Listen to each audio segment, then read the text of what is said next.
কেমন আছেন? আপনারা যদি ওয়ান্টেড মুভিটি দেখার জন্য ক্লিক করে থাকেন অবশ্যই সঠিক জায়গায় ক্লিক করেছেন। সো গাইজ আজকে এই মুভিটি নিয়ে আমি আপনাদের মাঝে রিভিউ এবং এক্সপ্লেন করবো এবং এই মুভিটি আজকে বিস্তারিত কথাবার্তা আপনাদের মাঝে তুলে ধরার চেষ্টা করবো।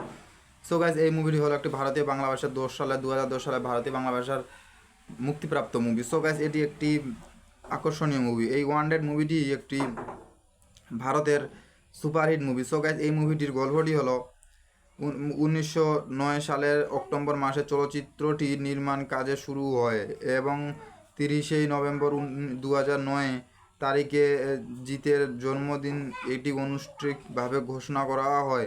এই চলচ্চিত্রের মাধ্যমে জিত এবং কিনাগি জ্যেষ্ঠ যৌথ কাজ সম্পর্ক হয়। চলচ্চিত্রটি চিত্রনাটক ও সংলাখন যথেষ্ট লিখেছে অন্যান্য মামুন ও পৌলভ ভৌমাটি। মুভিটির কাহিনীটি ছিল এরকম এবং মুভিটির চরিত্রের এর সাথে একদিন মুক্তি পেয়ে ছবিটি 2010 সালে 30 এপ্রিল মুক্তি পায়। সো গাইস এই মুভিটি একটি জনপ্রিয় এবং ট্রেন্ডিং মুভি ওয়ান্টেড। এই মুভিতে পরিচালক ছিলেন রবিন কিনাগি। এই মুভিতে অভিনয় করেছিলেন জিৎ, যাকে আমরা অবশ্যই সুপারস্টার নায়ক জিৎ আমাদের প্রিয় নায়ক নামে চিনি। সো গাইস এই মুভিতে অভিনয় করেছেন সায়ন্তিক ব্যানার্জি, মুভিতে অভিনয় করেছিলেন সরদক কাপুর, মুভিতে অভিনয় করেছেন বিশ্বজিৎ চক্রবর্তী।